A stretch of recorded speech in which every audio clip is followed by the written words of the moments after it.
ಬೇಕಲ್ವಾ. ಸೊ ನಿಮ್ಮ ಪ್ಲೇಸಲ್ಲಿ ನಿಮ್ಮ ಬದಲು ಇರಬೇಕು ಅಂತ ಅಂದರೆ ಈ ವಾರ ಎಲಿಮಿನೇಟ್ ಆಗಿ ಆಚೆ ಬರಬೇಕು ಅಂತ ಅನಿಸಿದ್ರೆ ಯಾರದು, ಯಾಕೆ ಅಂತ? ಡೆಫಿನೆಟ್ಲಿ ನಾನು ಅನ್ಕೊಂಡಿದ್ದು ನಂದು ವಾಸ್ ನನಗೇನೆ ಒಳಗಡೆ it was a surprising eviction. ನಾನು ಆಗ್ಬಿಟ್ನಾ ಅಂತ ಫೀಲ್ ಆಯಿತು ನನಗೆ. ನನ್ನ ಜಾಗದಲ್ಲಿ ನಾನು ಮಾಡೋರ್ನ ಎಕ್ಸ್ಪೆಕ್ಟ್ ಮಾಡಿದೆ, ಬಿಕಾಸ್ ಮನೆ ಒಳಗಡೆನೆ ಕಾಣಿಸಲ್ಲ ಅವರು, ಹೊರಗಡೆ ಗೊತ್ತಿಲ್ಲ ನನಗೆ ಹೆಂಗಿದೆ ಅಂತ ಹೇಳಿ ನಾವೇ ಹುಡುಕ್ತಾ ಇದ್ವಿ ಅವ್ರನ್ನ. ಇವನ್ ಸ್ಪಂದನ ನನಗೆ ಏನೂ ಕಾಂಟ್ರಿಬ್ಯೂಷನ್ ಇದೆ ಅಂತ ಹೇಳಲ್ಲ ಅವ್ರದ್ದು.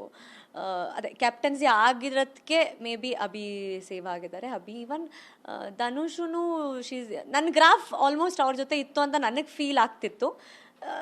ಎಲ್ಲೋ ಏನು ಕೈ ಕೊಡ್ತೋ ಗೊತ್ತಿಲ್ಲ. ಇಟ್ ವಾಸ್ ನಾನು ಎಕ್ಸ್ಪೆಕ್ಟ್ ಅಂತೂ ಮಾಡಿರಲಿಲ್ಲ. ಮೇ ಬಿ ಸ್ಪಂದನ ಬರ್ತಾಳೆ ಅಂತ ನಾನು ತುಂಬ ಅಂದ್ಕೊಂಡಿದ್ದೆ. ಪ್ರತಿ ಸರಿನೂ ವೈಲ್ಡ್ ಕಾರ್ಡ್ ಎಂಟ್ರಿಗಳು ಹೋದಾಗ, ಮನೆಗೆ ಹೋದಾಗ ತುಂಬಾ ಟಾರ್ಗೆಟ್ ಮಾಡ್ತಾರೆ ಅಲ್ಲಿರೋರೆಲ್ಲ ಸೇರಿಸಿ. ಆದರೆ ನೀವು 3 ಜನ ಹೇಗಿದ್ರಿ ಈ ಸರಿ ಅಂತಂದರೆ ಯಾರನ್ನೂ ಕೂಡ ಅಷ್ಟೊಂದು ಟಾರ್ಗೆಟ್ ಮಾಡಲಿಲ್ಲ. ಅಲ್ಲಿ ಎಲ್ಲರೂ ಬೆರ್ತು ಹೋಗಿದ್ರಿ ತುಂಬ ಚೆನ್ನಾಗಿನೇ. ಮತ್ತು ಹೊರಗಡೆಯಿಂದ ಬೇರೆ ನೀವು ಆಟ ನೋಡ್ಕೊಂಡು ಹೋಗಿದ್ರಿ. ಸೊ ಇದೆಲ್ಲೋ ರಿಷಾಗೆ ಮತ್ತು ರಘು ಅವ್ರಿಗೆ, ಸೂರಜ್ ಅವ್ರಿಗೆ ಪ್ಲಸ್ ಆಗುತ್ತೆ ಅಂತಲೇ ಅಂದ್ಕೊಂಡಿದ್ವಿ. ಸೊ ಯಾಕೆ ಇಲ್ಲಿ ಮೈನಸ್ ಆಯಿತು ಅಂತ? ನೀವು ಆಟನ ನೋಡ್ಕೊಂಡು ಹೋಗಿದ್ರಿ, ಅಲ್ಲಿ ಯಾರನ್ನ ನೀವು ಟಾರ್ಗೆಟ್ ಮಾಡಬೇಕು, ಯಾರ ಜೊತೆ ಇದ್ದರೆ ನೀವು ಸೇಫ್ ಆಗ್ತೀರಾ, ಯಾರ ಜೊತೆ ಇಲ್ಲದೆ ಇದ್ರೆ ಯಾರನ್ನ ಎದುರಾಕೊಂಡ್ರೆ ನಿಮ್ಗೆ ಇಲ್ಲಿ ಪ್ಲಸ್ ಆಗುತ್ತೆ ಹೊರಗಡೆ ಅನ್ನೋದೆಲ್ಲ ನಿಮ್ಗೆ ಚೆನ್ನಾಗಿ ಗೊತ್ತಿತ್ತು. ಸೊ ಯಾಕೆ ಯಾವುದೂ ಅಲ್ಲಿ ನಡಿಲಿಲ್ಲ ಅಂತ? ಯಾವುದು ನಡೆಯೋದು ಇಲ್ಲ. ಯಾಕಂದರೆ ಒಂದು ಎಥಿಕ್ಸ್ ಅನ್ನೋದಿರುತ್ತೆ ಮನೆ ಒಳಗಡೆ. ನಾವಿಲ್ಲಿ ಏನೇ ನೋಡ್ಕೊಂಡು ಹೋದ್ರೂ, ಯಾರೇ ಈಗ ನೆಕ್ಸ್ಟ್ ಯಾರೇ ಹೋದ್ರು, ಇನ್ನು ನೆಕ್ಸ್ಟ್ ಯಾವುದೋ ವೈಲ್ಡ್ ಕಾರ್ಡ್ ಕಳಿಸಿದ್ರು, ಅಂದರೆ ನೆಕ್ಸ್ಟ್ ಸೀಸನಲ್ಲೂ ಯಾಕೆ ಈ ಪ್ರಾಬ್ಲಮ್ ವೈಲ್ಡ್ ಕಾರ್ಡ್ಸ್ ಅವ್ರಿಗೆ ಆಗುತ್ತೆ ಅಂತ ಹೇಳಿದ್ರೆ, ಆಲ್ರೆಡಿ ನೋಡ್ಕೊಂಡು ಹೋಗಿರ್ತೀವಿ, ಗೊತ್ತಿರುತ್ತೆ ಇವ್ರ ಅಗೇನ್ಸ್ಟ್ ನಾವು ಹಿಂಗೆ ಹೋದರೆ ಅಲ್ಲಿ ಒಳಗಡೆ ಹೋದಷ್ಟೇ ನಮಗೆ ಫೀಲ್ ಆಗುತ್ತೆ ಅವ್ರು ಅಲ್ದಿರೋ ವ್ಯಕ್ತಿಯವ್ರು ಆಗಿರ್ತಾರೆ, ಅಥವಾ ಹೊರಗಡೆ ಹೆಂಗೆ ಪೋಟ್ರೆ ಆಗ್ತಾ ಇದೆ ಏನು ಅಂತ ನನಗೆ ಎಸ್ಪೆಷಲಿ ಫೀಲ್ ಆಗಿತ್ತು.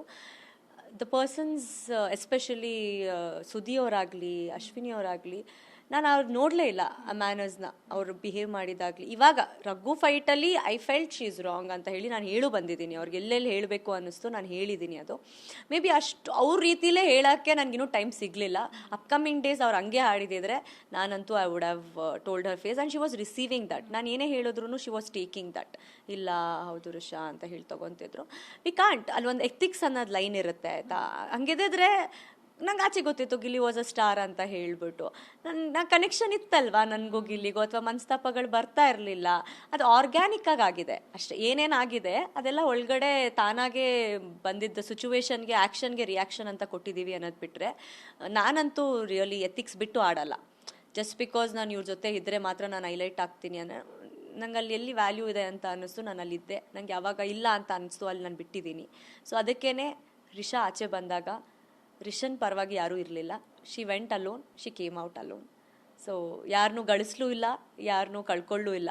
ಅದನ್ನು ಐ ವಿಲ್ ಪ್ರೌಡ್ಲಿ ಟೆಲ್.